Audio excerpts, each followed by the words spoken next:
안녕하세요. 김용진 목사입니다. 이 영상은 성경 통독하시는 데 도움을 드리기 위해 마련한 영상입니다. 통독을 하면서 익숙하지 않은 배경과 내용들로 인해 어려움을 겪는 성도분들이 조금이나마 도움이 될까 싶어 마련한 것인데요. 조금만 관심을 기울이시면 읽으시는 데 유익이 있을 겁니다. 그럼 오늘 읽을 부분에 대한 안내를 해드리겠습니다.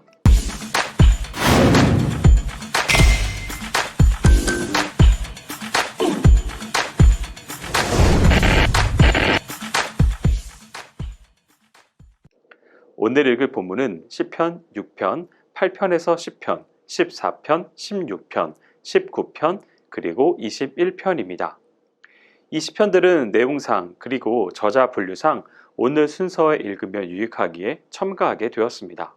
시편 6편은 자신에게 닥친 고난이 자신의 범죄함에서 비롯된 것임을 깨달은 다윗이 처절하게 하나님의 죄 용서와 자비를 간구하는 내용을 담고 있습니다. 1절에서 7절은 질병으로 인한 육체의 고통을 비유로 다윗의 회개하는 심정을 절절히 드러내고 있고 8절에서 10절에서는 하나님의 사죄에 대한 분명한 확신을 드러내고 있는 부분입니다. 마치 긴 터널을 지나듯 암담함과 답답함을 느끼고 고통당할 때 우리는 하나님께 대하여 이러한 절망이 도대체 언제까지 지속될 것인가 하는 물음을 던지게 됩니다.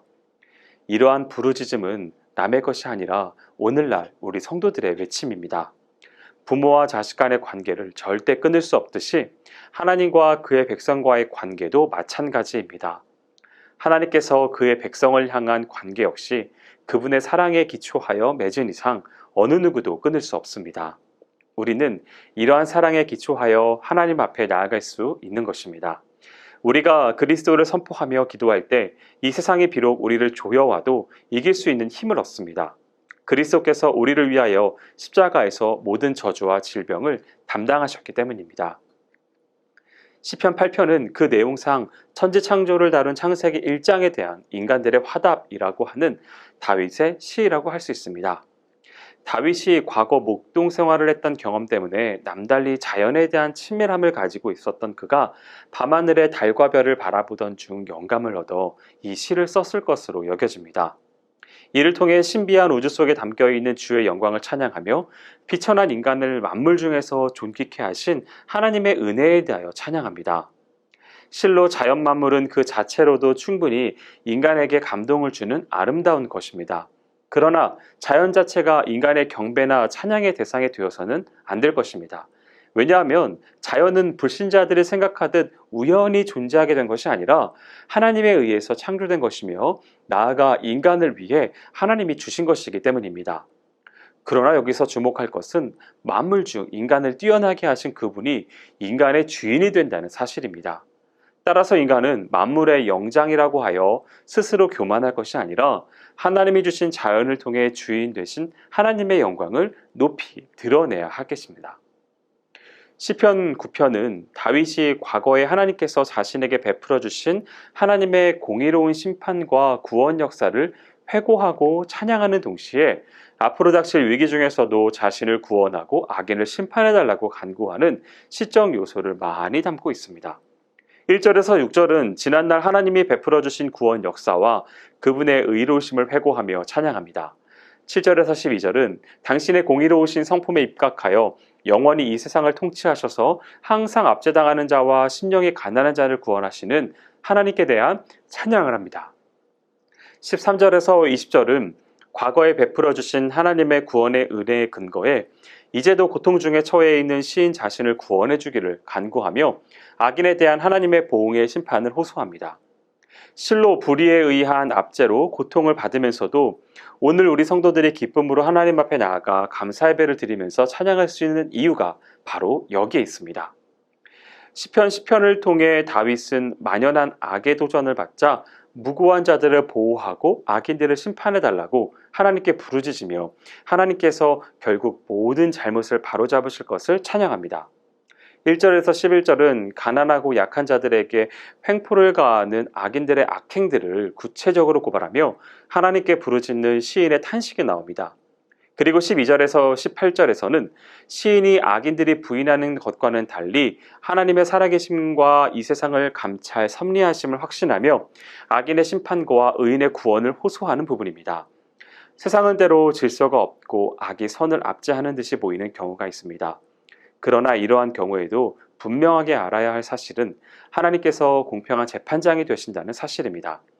곧 없어질 피조물인 인간이 역사의 주인공이 아니라 바로 하나님이 주관자이심을 믿어야 합니다. 현대사회의 깨어진 모습의 원인을 다른 데서 찾을 것이 아니라 하나님께서 역사의 주관자라고 하는 이 의식을 잃어버린 영적인 파멸과 타락에 있음을 인식해야 합니다. 하나님을 잊어버린 현대인들은 한낱 덧없는 권력과 명예를 추구하며 그것이 마치 전 세계의 주인인 양 떠받고 있습니다. 그러나 분명한 사실은 인간의 모든 권세도 분명 하나님의 주권 가운데 있으며 하나님의 뜻을 이루는 수단이라는 점입니다.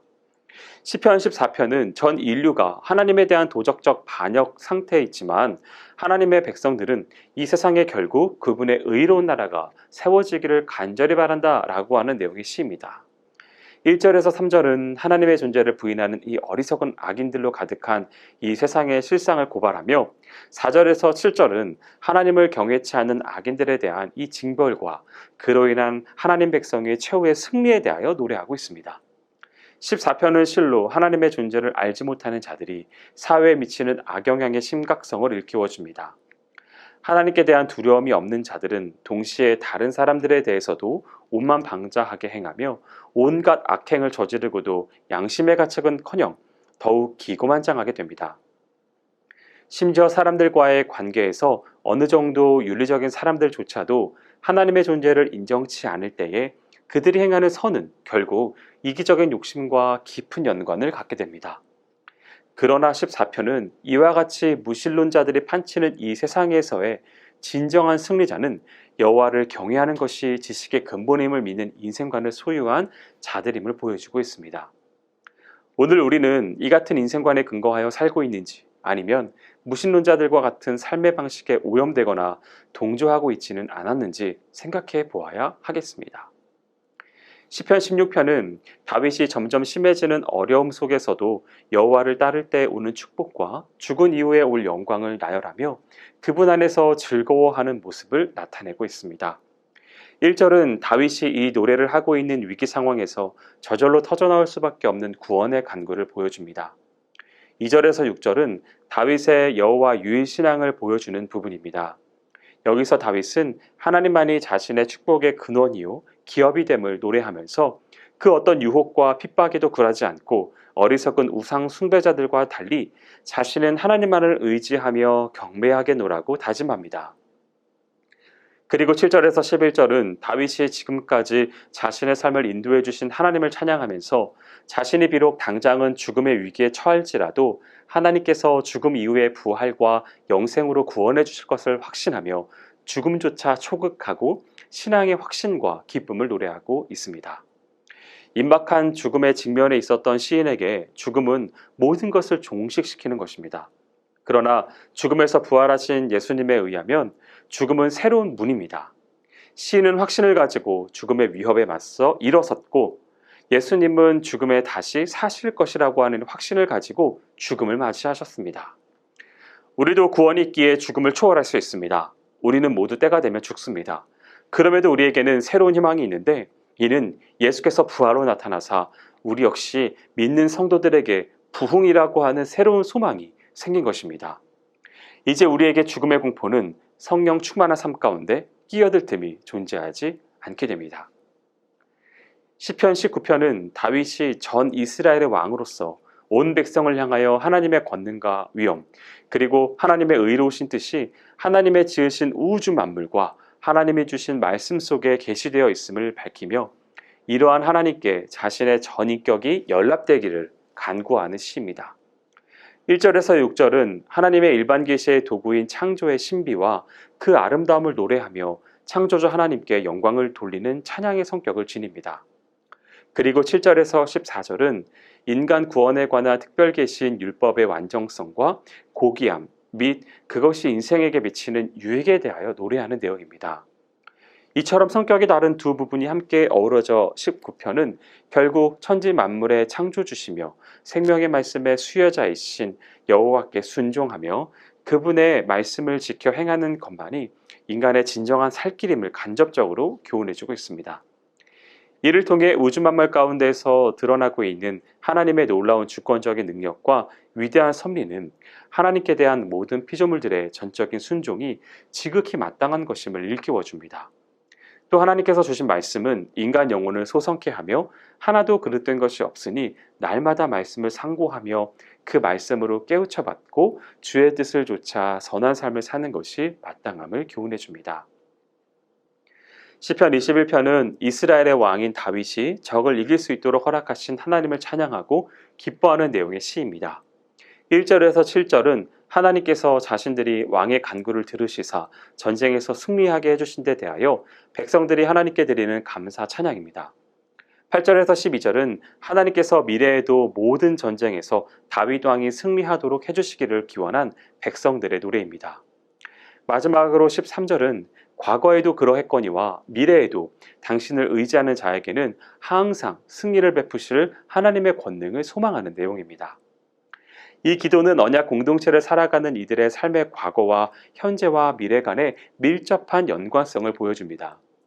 과거에 대한 기억은 과거의 승리만을 상기시켜주는 것이 아니라 이러한 승리가 하나님께서 역사하신 결과라는 사실을 상기시켜 주었습니다.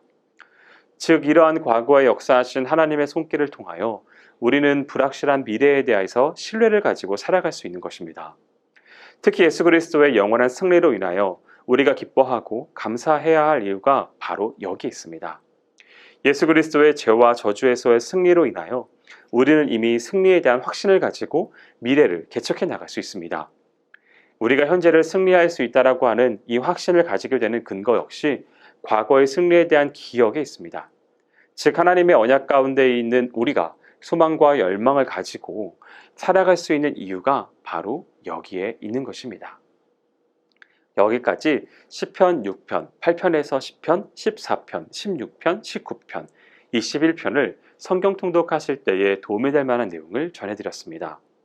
혹시 이외에 질문이 있으시거나 나누고 싶은 이야기가 있으시면 밴드나 댓글로 달아주시면 필요한 도움을 드리겠습니다. 그럼 내일 다시 만나도록 하겠습니다. 통독 화이팅 하세요!